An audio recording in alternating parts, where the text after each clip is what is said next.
criminaliser ce délit. Je rappelle que notre gouvernement avait bien prévenu que cet engagement n'était fait que pour la propagande électorale, que jamais, selon le renseignement dont nous avions alors connaissance, il ne serait respecté.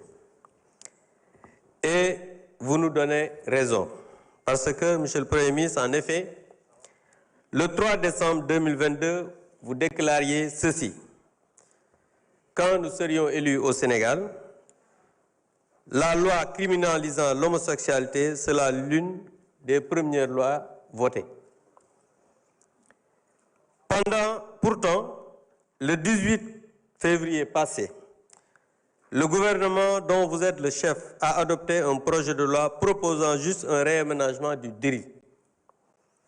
Puisque vous êtes le chef de la majorité parlementaire, vous nous l'avez dit ici,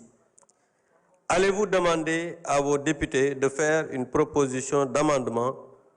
pour criminaliser le projet gouvernemental? Sinon, qu'est-ce qui vous empêcherait de tenir votre engagement? Monsieur le Premier ministre, jamono yi réew mi dafa am ay coow lu bari muy wàllu góor jigéen te yow sa gouvernement tey jii yow yaay chef du gouvernement ak chef majorité parlementaire waaye le 3 décembre 2022 da nga waxoon ne nga ne boo yegsee ci nguur gi ak ñi nga àndal loi yi ngeen di njëkk a voté bokk na ci buy criminaliser wàllu ngóor jigéen ñu gis ne conseil des ministres yi passé def ngeen benn projet de loi ngeen adopté ko ngeen ne da ngeen di gën a diisal li nga xam ne mooy daan yi ci wàllu góor jigéen dëgg la loolu baax na waaye ñuy wax ne comme da nga ne woon dañuy criminaliser homosexualité est-ce que parce que nag loolu ruse la parce que daan yi nga diisal ko ak criminaliser ñaari chose la yoo xam ne bokkul est-ce que di ngeen respecter engagement bi ngeen xam ne jëloon ngeen ko pour criminaliser homosexualité parce que jàpp nañ ne depuis quelque temps li ñuy gën a mettre en avant moom mooy la transmission du VIH sida ndax loolu gis nañ ne lu garaaw la maanaam parce que nag nit ñoo xam ne dañuy jël doomu jàngoro ju mel ne VIH di ko transmettre de manière volontaire c'est très grave mais gis nañ ne ñi nga xam ne dañ leen a inculpé pour acte contre nature maanaam wàllu góor jigéen dañ leen a bàyyi ñu dem donc dafa mel ne dañuy xeex maladie ba pare bàyyi wàllu góor jigéen donc en tout cas su fekkee ne engagement yi nga xamante ne nii jëloon ngeen ko te ba tey respecté wu leen ko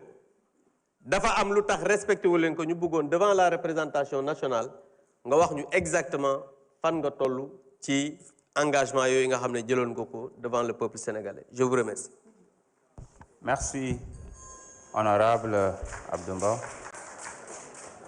La parole est à notre collègue Omar Diop. Fatma Mbodj se prépare.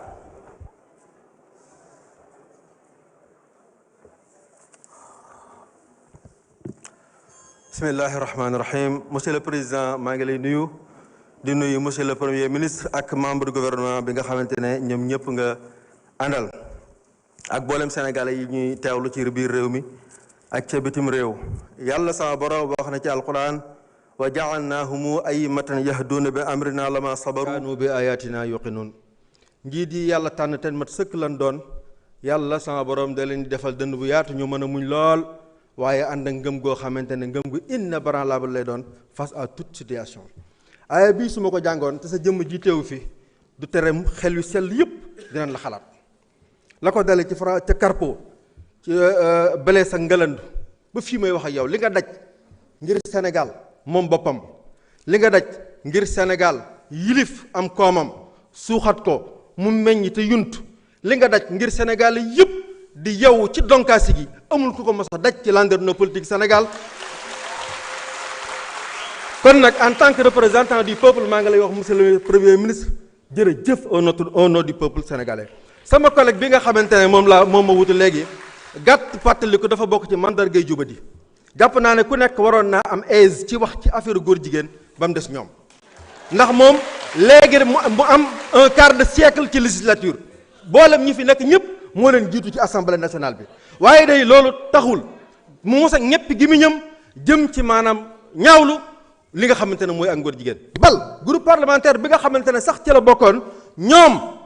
saa yu réew mi mosaan góorgóorlu ba indi proposition de loi te ko ci table assemblée nationale dañ koy an tuuri ko ci àll ba kon jàpp naa ne ku nekk war naa wax ci ngóor jigéen ba mu des yéen bu njëkk góor jigéen buñ ko mosaan jàpp yóbbu ko police formalité rek la leer na ko da day fanaani këram ku gis liy xew fan yi xam ne réew mi am na rupture may ñëw rek waaye nag foyee xelu sénégalais yi loolu mooy seen marque déposée foyee xelu sénégalais yi ak ñàkk respecté sénégalais yi moo waral tuur dereti sénégalais rëyul ci yéen moo waral sàcc deniers publics rëyul ci yéen loolu moo waral bàyyi ngóor jigéen muy law rëyul ci yéen ba li boolem diir bi ngeen fi nekk mosu leen cee jéem dara monsieur le premier ministre dinaa ñëw nag ci question bi nga xamante ne moo nekk ci xelu sénégalais yépp baay yépp way jur yépp tiit am njaqare ci lii nga xamante ne mooy ngóor jigéen gi law ci réew mi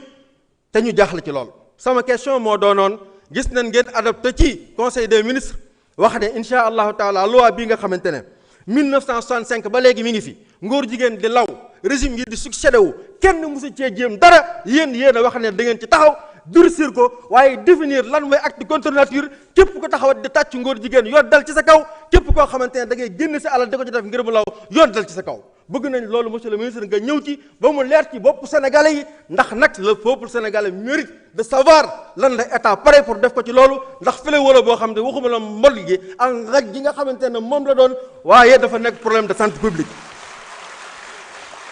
may remercier nag boolem kuréel yi nga xamante ne ñoom ñëpp defoon nañ yitte ngir ngi lii di déviance morale ñu éradiquer ko ci suñu société sénégalaise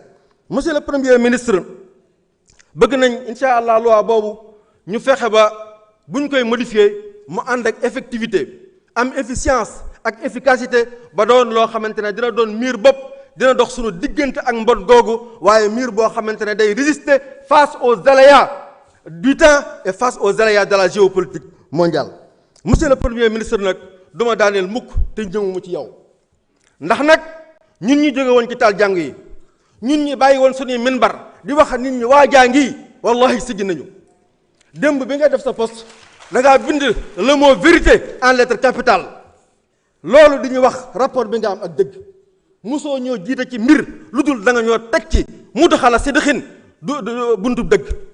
waaye mosoo ñoo génn ci mbir lu dul da nga ñoo jaare ci muxraja si dëxin buntu dëgg waaye mosuñu laa gis nga jëf wala nga wax lu dul da ngaa teg sa tànk ci dëgg maqalu si dëxin mosoo la yàlla yaa bi mosoo wax ak ñun ci langue de bois jamono bu nekk lisaana sidqin moom ngay utiliser kon na nga yaakaar te sa xel dal ne sama borom dina defal sultaanan nasira ñi nga xamante ne ñoo la bañ ba gis la ak yamale ko gis seeni butit maa ngi leen di wax la Cheikh Ibrahima Diop almasari yi waxoon borom Daaru Muxti man dalla yajhaduhu aw baata yaxsuduhu fallahu ya'duduhu wastabqat xudira le venin la haine c'est un venin que vous vous inoculez tout en espérant que M. Ousmane Sonko va sombrer. Déedéet, le Sénégal va arriver à bon port. Assalamu alaikum wa rahmatullah. S'il vous plaît.